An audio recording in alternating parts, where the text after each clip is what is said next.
All right, this morning we're going to take a look at Isaiah chapter 17. Here we are in one of the major prophets. Isaiah is a prophet, I believe, to the nation of Judah. Can't quite say for sure. Israelite prophet, though. And he wrote a lot of prophecies that are important because they help us identify the Messiah.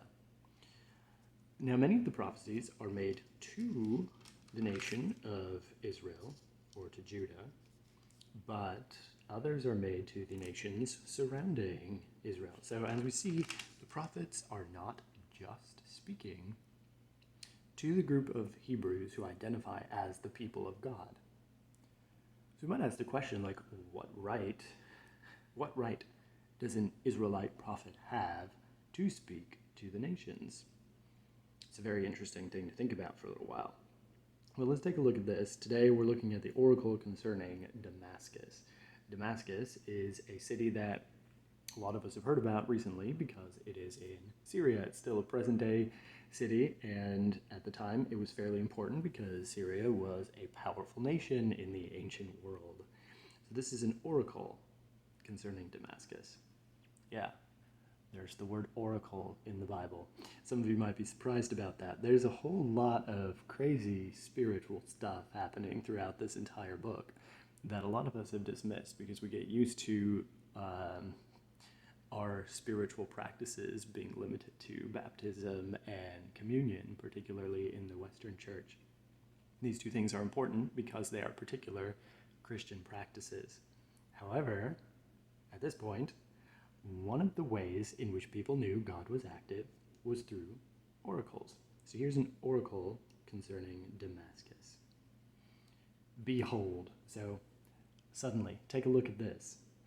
I'm learning about marketing right now and how you want to use key catchphrases right at the beginning. Like, check this out. That's what behold is doing right here.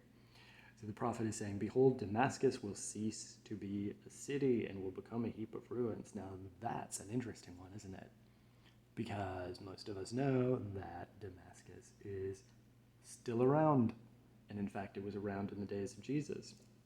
So we got to ask, what happened? Was it destroyed? Was it rebuilt? And this is where the little notes at the bottom of the Bible come in. And it says Damascus was destroyed by Assyria, which was part of the Babylonian Empire, or became part of it, in 732 BC after a terribly destructive siege. So this did happen. It became a heap of ruins. Since then, it has been rebuilt. Now, given if we didn't have this historical note in the Bible, we might be like, all right, so Isaiah, we've been waiting about 4,000 years for your prophecy to come true. Still hasn't happened. But it did happen, and it happened, I think, shortly after this prophecy. I'm not sure what the words are. And interesting, the other note here says that the oracle concerns Damascus-Israel alliance. So there's an alliance between Israel and Damascus. This is partly why the prophet is speaking to this. The cities of Aroer are deserted, they will be for flocks. So now we know we're not just talking about one city, we're talking about a nation which will lie down and none will make them afraid. Interesting. It's really interesting, that imagery. Like, right, when you look at flocks, which will lie down and none will make them afraid. So if you have flocks that are in the city, typically people are going to be chasing them out. You don't want people's sheep in your front yard or chickens or something like that, and so you chase them away. So there's not going to be any people in the city to chase the animals away. It's interesting, though, because sometimes the imagery used is of wild creatures, like owls and jackals and these other kinds of carnivorous hunters occupying cities. That's not the imagery here. We have really gentle animals, flocks and herds, domesticated animals, which is really gentle imagery, but it's still sad because there is nobody there in the city. The fortress will disappear from Ephraim and the kingdom from Damascus. And the remnant of Syria will be like the glory of the children of Israel, declares the Lord of hosts. Well, what is the glory of the children of Israel? This is going to link us into the next section, and as we noted already, because this is about an alliance between Israel and Syria, it's kind of fitting that the two of them should be addressed together. So the fortress is gone, the kingdom is gone, and the remnant will be like the glory. What is the glory? Like, in that day. And let's look at this phrase. This is a phrase common throughout the book of Isaiah, is referring to a particular day. And we'll get to this in another passage, but we have a lot of references to in that day, which may be referring to times yet to come. And in that day, the glory of Jacob will be brought low. So the glory of Syria, Damascus, and Israel will be brought low. The fat of his flesh will grow lean, and it shall be as when the reaper gathers standing grain, and his arm harvests the ears, and as one gleans the ears of grain in the valley of Rephaim. Now, there's a couple of interesting references here. So, first of all, reapers gathering standing grain, arm harvesting corn. So there's two different images of harvesting. The first one, reapers gathering. And why is the arm harvesting the ears? So we have something about strength. We have something about, I wonder who's doing the gathering, the reaper. And let's take a look at the Valley of the Rephaim, because this is going to be showing us what we need to understand. And then gleaning is different, because gleaning back in that day was, here's all the stuff that fell to the ground after the reapers came through. So the reaper takes everything out of the field, and then the people who want to glean, usually the people who are poor and do not have land that they can harvest from, they will come and take all of the remainder of the crop. So everything that falls in the ground, everything that's not taken, the people who were following the law of Moses were not supposed to pick that up. That was supposed to be left for the people who needed it. Now, Rephaim is an interesting reference, and I want to actually follow this footnote and see where it takes us. We get it to letter A, see 2 Samuel 5:18. So something happened here that the prophet is referring back to. 5:17, searching for David, Philistines had gone and spread out in the valley of Rephaim. Where is this valley of Rephaim? And the other thing to think about is the Rephaim. Let's see if we can follow this. So here's a link to L, verse 22. Let's go to Joshua 15:8. Because Rephaim would have had a specific meaning to the people of that day. Boundary, Valley of Hinnom, the Valley of Rephaim. So this is a well-known valley. This is a map marker for a lot of people. I'm still trying to chase this down because Rephaim, where do we have? 12:4. That might show us what's happening. So Og, king of Bashan, one of the remnants of the Rephaim. The Rephaim were an interesting group of people that appeared early on in the Old Testament story. And Og, king of Bashan, was known for being a very large person. He was one of the giants. And so it's quite interesting that that is being referred to here, because the giants were enemies of the people of Israel. The Rephaim, I believe, were also among the group of people that were part of the genocide that Israel was attempting at that time. So you have gleaning the ears of grain in the valley of Rephaim. It could just be, in this case, a location marker. It could be valleys or fertile places. So here we have gleanings will be left in it, as when an olive tree is beaten, 2 or 3 berries in the top of the highest bough, 4 or 5 on the branches of fruit tree, declares the Lord God of Israel. So again, you have imagery that is not incredibly violent and devastating like you sometimes get.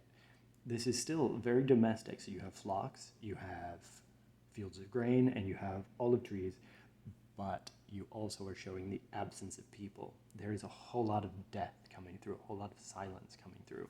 This is not a very happy oracle concerning Damascus. But here's the outcome. And this may help us understand why. And again, remember, I'm just reading through this one verse at a time, along with you, exploring, seeing what I can come to understand about this passage. I'm very interested in seeing if you have anything else to add. Go ahead and leave a comment. In that day, man will look to his Maker, and his eyes will look on the Holy One of Israel.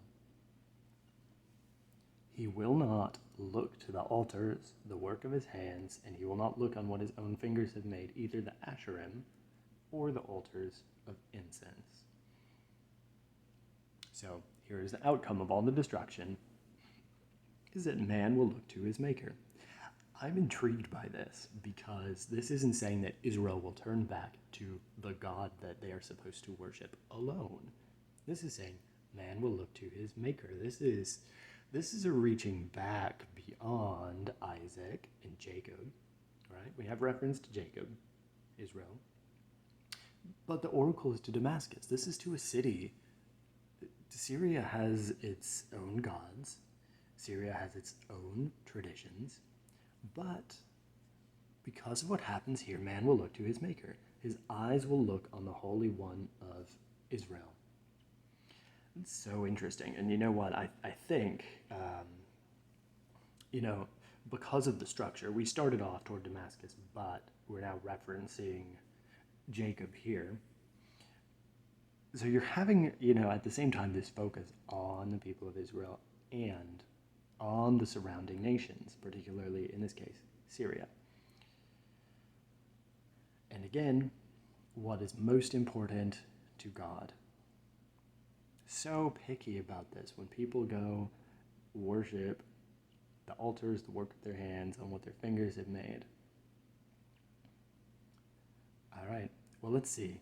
This is looking interesting. In that day, their strong cities will be like the deserted places of the wooded heights and the hilltops, which they deserted because of the children of Israel, and there will be desolation. So we are talking about Damascus. Because Damascus aligned with Israel, and because Israel had offended God, they were going down. Man, it's like you don't want to be on the wrong side here. For you have forgotten the God of your salvation. Now let's look closely at the words. In that day, their strong cities, right? So this is an oracle about Damascus. Their strong cities because of the children of Israel. Then Isaiah turns around and says, for you have done this. And I'm kind of curious. I'm thinking that you is probably referring to the people of Israel. You have forgotten the God of your salvation. Because the God of your salvation was a phrase used by Moses at the crossing of the Red Sea. So this was a particular name that the nation of Israel would have known Jehovah by. You have not remembered the rock of your refuge. It's a word that David liked to use a lot. So we have a lot of this imagery that is now Israel specific. So I'm guessing that's who this section is addressed to. Therefore, though you plant pleasant plants and sow the vine branch of a stranger, though you make them grow on the day that you plant them, and make them blossom in the morning that you sow, yet the harvest will flee away. Sounds to me like a famine, in a day of grief and uncurable pain. A day is very interesting because we had reference before in that day, and here we have in a day. So it looks like we have like something that's suddenly happening, and that makes sense when we go back to the very first word. Behold, this is what's going to happen. Kind of curious to know the historical record. I think we did another book where we compared what was happening in Isaiah to what was happening in the book of Kings. So these are like historical records and prophetic records, and it's kind of fun to find the alignment between them. So look at this. I actually left myself a note a while back. Maybe we should go check that out. Let's get down there though. The thunder of many peoples. So this is not just one people, this is many people. They thunder like the thundering of the sea. The roar of nations, they roar like the roaring of mighty waters. The nations roar like the roaring of many waters. But he will rebuke them, and they will flee away. Who is he? And who are they? Chased like the chaff on the mountains before the wind, and whirling dust before the storm. At evening time, behold terror. Before morning, they are no more. This is the portion of those who loot us, and the lot of those who plunder us. So, given that this is coming from Isaiah, us must be referring to the people of Israel and those who loot us. Let's see if we can find what's happening. 2 Kings 20, verse 35. We have a connection here.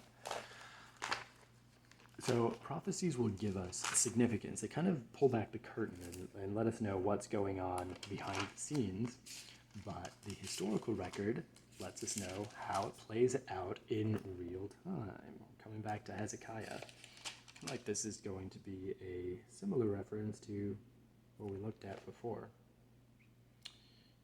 2 Kings 20, verse 35. There is no verse 35. All right. Well, let's see if there's any other references here. 14. And so this is where these cross references come in and become very interesting sometimes. You know, in this case, we don't have anything that seems particularly relevant. I'm kind of curious as to where that reference came in. So we're going to look at when Syria came to attack the nation of Israel. The thing is, the reference in 2 Kings is to the nation of Judah, so I'm going to have to look into this a little bit more. When we go through the Bible, we're not necessarily looking for conclusions. We're seeking to understand what it says. And the more times you come and look at an ancient text like this, which has been translated from the Hebrew language, which uses imagery and symbolism familiar to a people in that culture, it's wise not to try to jump too quickly to conclusions, to let it be what it is, to wonder at the mystery, and to make what connections we can. And that's where I find it a lot of fun. That's what I'm sharing, the connections that I see, and hope to continue this conversation soon.